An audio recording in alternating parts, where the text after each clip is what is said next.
ಅನುಮಾನ ಇದೆಯಾ sir SIT ತನಿಖೆ ಬಗ್ಗೆ? ಎಸ್ಐಟಿ ತನಿಖೆ ಬಗ್ಗೆ ನಿಮಗೆ ಅನುಮಾನ ಇದೆಯಾ? ನಾವು ಈಗಲೇ ಹೇಳಲ್ಲ, ವರದಿ ಕೊಟ್ಟೇ ಇಲ್ಲ, SIT ವರದಿನೇ ಇನ್ನೂ ಬಂದಿಲ್ಲ. ಅದರಿಂದ ಆ ಬಗ್ಗೆ ನಾವು ಬೇರೆ ಥರ SIT ತನಿಖೆ ನಡೆಯೋ ಸಂದರ್ಭದಲ್ಲಿ ಬೇರೆ ಬೇರೆ ಥರ ಮಾತುಗಳನ್ನ ಆಡಲ್ಲ, ಬೇರೆ ದಿಕ್ಕಲ್ಲಿ ಮಾತಾಡೋಕೆ ಹೋಗಲ್ಲ. ಪ್ರಜ್ವಲ್ ರೇವಣ್ಣ ಅವರು 34 ದಿನಗಳ ಬಳಿಕ ಬಂದಿದೆ, ಸಾಕಷ್ಟು ಚರ್ಚೆಗೆ ಕಾರಣ ಆಗ್ತದೆ. ವ್ಯವಸ್ಥಿತವಾಗಿ ಅವ್ರನ್ನೆಲ್ಲ ಒಂದ್ ಕಡೆ ಇಟ್ಟಿದ್ರು, ಇವಾಗ ಕರೆಸಿರತಕ್ಕಂಥ ಅದೆಲ್ಲಕ್ಕೂ ತನಿಖೆ ಉತ್ತರ ಕೊಡುತ್ತೆ. ತನಿಖೆಯಿಂದ ಉತ್ತರ ಬರಲಿ, ಪೂರ್ಣ ತನಿಖೆ ಹೊರಬೀಳಲಿ ಸರ್, ಪೂರ್ಣ ತನಿಖೆ ಹೊರಬರಲಿ. ಪ್ರಜ್ವಲ್ ರೇವಣ್ಣ ಆರೋಪಿಗಳು ಒಂದು ಕಡೆ ಸಂತ್ರಸ್ತರು ಸಹ ತಮ್ಮ ಪಕ್ಷದೊಳಗೆ ಇದ್ದವರಾಗಿದ್ರು ಅನ್ನುವಂಥದ್ದು ವಿಚಾರ ಇದೆ. ತನಿಖೆ ಹೊರಬಿಡ್ಲಿ ಬಿಡಿ, ಗೊತ್ತಿಲ್ಲ ಯಾರು ನಂಗೆ ಅರ್ಥ ಇಲ್ಲ. ಸಂತ್ರಸ್ತರು ಹೇಳಿ, ಸಂತ್ರಸ್ತರು ಕೂಡ ನಿಮ್ಮ ಪಕ್ಷದ ಕಾರ್ಯಕರ್ತರು ಅಥವಾ ಕಾರ್ಯಕರ್ತರು. ದಾಮೋದರ್ ಮೆರಾಬುಲ್ ಗುಲಾಬಿ ಬೆಳೆದು ಅರ್ಧ ಎಕರೆಯಲ್ಲಿ 6 ಲಕ್ಷ ಲಾಭ ಗಳಿಸ್ತಿದ್ದಾರೆ. ನೀವು ಕೂಡ ಅವರಿಂದ ಕಲಿಬೇಕಾ? ಅವ್ರ ಜೊತೆ ವಿಡಿಯೋ ಕಾಲ್ನಲ್ಲಿ ಮಾತಾಡಬೇಕಾ? ಈಗಲೇ ಫ್ರೀಡಮ್ ಆಪ್ ಡೌನ್ಲೋಡ್ ಮಾಡಿ. ಸಂಬಂಧಿಕರು ಇದ್ದಾರೆ, ಅವ್ರಿಗೆ ನೀವು ಯಾವ ರೀತಿ ನ್ಯಾಯ ಕೊಡಿಸ್ತೀರಿ ಅಂತ ಪ್ರಶ್ನೆ. ಅಲ್ರಿ, ನಮ್ಮ ಸಂಬಂಧಿಕರು, ನಮ್ಮ ಪಕ್ಷದವರು, ಇವ್ರು ಕಾಂಗ್ರೆಸ್ ಅವರು, ಇವ್ರು BJP ಅವರು ಅಂತ ಹೇಳ್ತಾರಲ್ಲ, ಹೇಳಕ್ಕಾಯ್ತದ? ನಾವು ಆ ಥರ ಮಾಡೋಕ್ಕಾಯ್ತದ?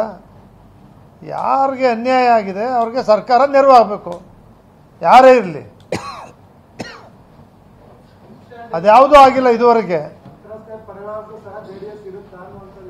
100ಕ್ಕೆ 100 ಇದೆ. JDS ಪಕ್ಷ ಯಾವತ್ತೂ 100ಕ್ಕೆ 100 ಇದೆ. ಆದರೆ SIT ತನಿಖೆ ಹೊರ ಬೀಳದೆ ನಾವೇನು ಮಾಡ್ಲಿಕ್ಕಾಗಲ್ಲ.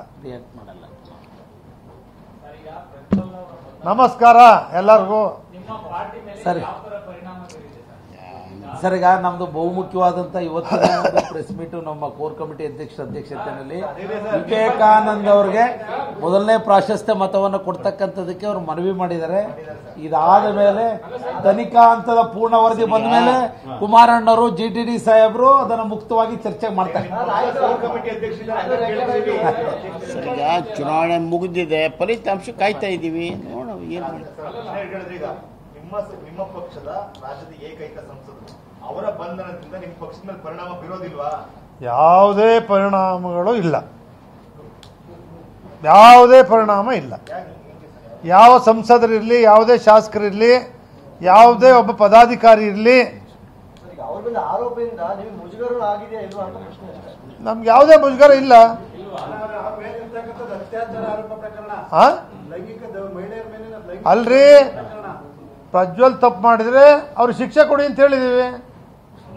ಅದರಲ್ಲಿ ನಾವು ಭಿನ್ನಾಭಿಪ್ರಾಯ ಅದ್ರಲ್ಲೇನು ಮುಚ್ಚುಮರ ಇಲ್ಲ ಅಲ್ಲ. ಆದ್ರಿಂದ ಯಾವ್ದಾದ್ರು ನಾವು ಅಡ್ಡ ಹೋಗಿದ್ರೆ ಮುಜುಗರ ಕೊಡ್ಬೇಕಾಗಿತ್ತು. ನೀವು ಪಕ್ಷದ ನಿಮ್ಮ ಪಕ್ಷದಲ್ಲಿ ಇರ್ತಕ್ಕಂಥ ಕಾರ್ಯಕರ್ತರೇ ಆ ದೌರ್ಜನ್ಯಕ್ಕೊಳಗಾದವರು ಅನ್ನೋದೇ ಒಂದು ಇಲ್ಲಿಯ ಮುಖ್ಯವಾದ ಇದು. ನಮಗೆ ಯಾರು ದೌರ್ಜನ್ಯಕ್ಕೆ ಒಳಗಾಗಿದ್ದಾರೆ ಅಂತಕ್ಕಂಥದಕ್ಕೋಸ್ಕರನೇ, ಅದನ್ನು ಕಂಡುಹಿಡಲಿಕ್ಕೋಸ್ಕರನೇ ಜನತಾದಳದವರು ಎಷ್ಟಿದ್ದಾರೆ, ಕಾಂಗ್ರೆಸ್ ಅವರು ಎಷ್ಟಿದ್ದಾರೆ, BJP ಅವರು ಎಷ್ಟಿದ್ದಾರೆ, ಯಾವುದಕ್ಕೂ ಸೇರಿದವರು ಎಷ್ಟಿದ್ದಾರೆ ಅನ್ನೋದ್ರ ಬಗ್ಗೆ ಸರ್ಕಾರ ತನಿಖೆ ನಡೆಸ್ತಾ ಇದೆ. ಆ ತನಿಖೆ ವರದಿ ಬಂದ ಮೇಲೆ ನಾವು ಹೇಳ್ತೇವೆ.